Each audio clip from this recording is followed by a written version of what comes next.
next speaker at the mic is Sammy Kuva. Are you Sammy? Yeah. And she's number 47. Sammy, you have 2 minutes.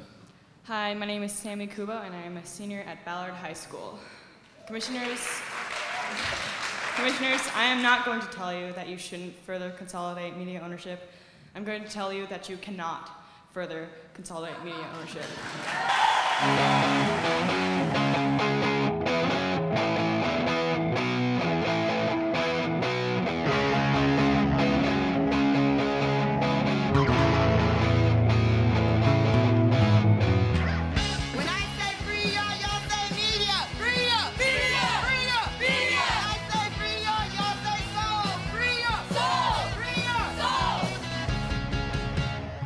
Media consolidation refers to the phenomenon of media companies that own TV stations, cable, radio, newspapers, etc., becoming bigger and bigger and concentrating power over their markets. 25 years ago or 30 years ago, only 50 companies together controlled more than half of everything that we see and hear every single day. Now, that number of 50, which was alarming enough, has shrunk to 6 or 5 even companies.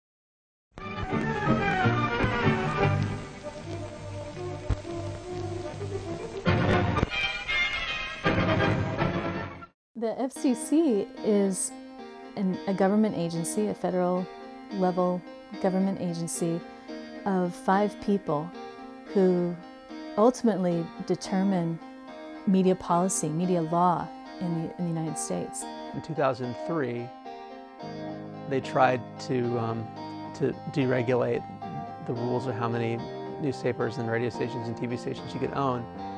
And they did it in such a brash and irresponsible way that the federal courts actually said, no, that's wrong. You didn't take the public into account.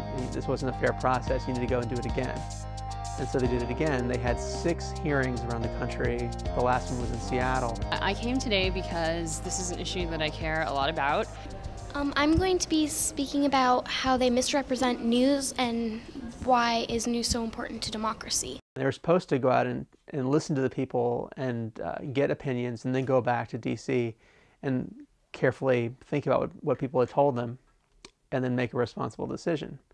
Instead, they had a lot of hearings kind of fly by night just to say they did them. Well, it was really late notice of when it would be held. How many days did we have in Seattle? 7 days. 7 days, 5 business days. 5 business days.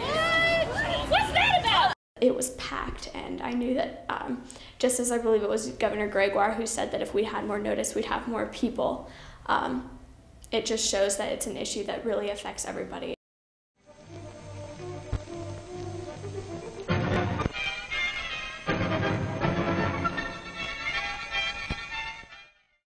Future well-being of the entire nation is at stake. It sounds cliche, but it's really true that we, the youth, are the future of the world.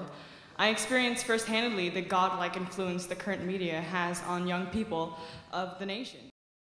I watch TV and the news and mostly internet and stuff like that. I watch a lot of news, like Nancy Grace, like MSNBC. Does magazines count? I read magazines all the time. I watch a lot of TV, pretty much whatever is on, like whatever show is in. So often teenagers are seen as people who only see one side to an issue, who aren't fully informed. Teenagers are shown like they're using a lot of drugs, they're drinking and all this stuff. I'm represented as the girl who's pretty much getting pregnant at the age of 15, because that's pretty much how I've seen it in TV, like, oh, she's pregnant, she's Latina. People think I'm like really gangster and all that, but I'm not. I don't know. Basically, it makes really bad appearance of teenagers in modern society. After the 9/11 happened, I believe that people viewed the Islam Nation as a terrorist. I'm misrepresented a lot more than I was back then in 2000. And if you see right now, a lot of people, when you walk on the street, whatever they see from the news, they hear from the news, they point fingers towards you, and a lot of it's stereotypes. It's like terrorists and like guns and like they put like these clothes on, and I don't know. That's not basically like how I dress or like how I act. We had a protest last year, and we were walking by showing people that we're not terrorists. Most people were like, giving us the middle finger and telling us to get off, to get off the country, go back to where you came from. I really thought it was important for me as a youth to testify, because even though there's all those adults there who are representing us, I wanted to tell them something that only a young person could tell them.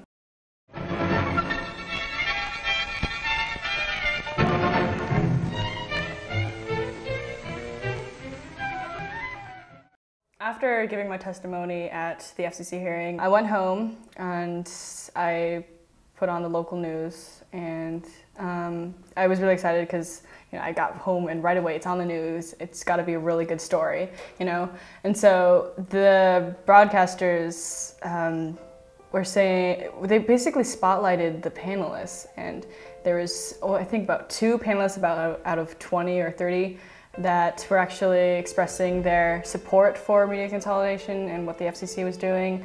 And they only included those testimonies and didn't show anything, any shots of the audience, nothing like that. So they completely butchered the actual events of that night. I mean, I know that the news does that, but I've never ever experienced it firsthand like that. It blew me away. I mean, just having that shoved right in my face like that was horrible. America supposedly knows better, I mean, we say we're all like equality and pro, diversity, and yet we don't embrace it. We don't live up to it. And so I would hate to go into an industry that still has sexism and racism and all these stereotypes. I don't want to have to make films in an environment like that and live up to those standards. It affects me a lot, and it's so discouraging sometimes. Sometimes I just want to give up. I don't even want to be a filmmaker.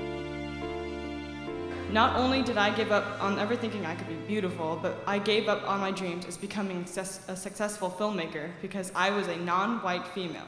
The current film industry makes it nearly impossible for someone like me to become even remotely successful. I am just like the majority of youth in America. If I can't be beautiful and if I can't follow my dreams, what can I be? An insecure, self-loathing, shallow, and immoral fatalist. Is that who you want to rule the future world? If not, then stop further consolidation of media ownership. Thank you, Ms. Kuva.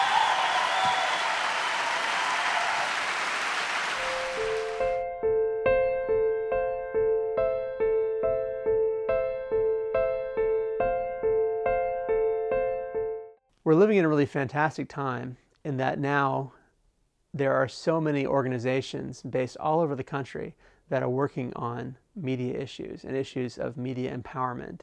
Kids today are coming into their own and coming into their own as political people who understand how their cultural choices and their sources of information are being manipulated. I think perfect media is interaction with people. For me, I think it would be just different sides of stories, different points of views. I would like to see more small, little local media type of things coming about. They should have different opinions, such as, people from different countries. Everybody isn't in media, everybody doesn't control media, so that'd be kind of a stretch to expect some old white guy to be able to relate to somebody maybe like me or to show everything that I want to see. So instead of placing that burden on them, we should try to get people like us up to their level.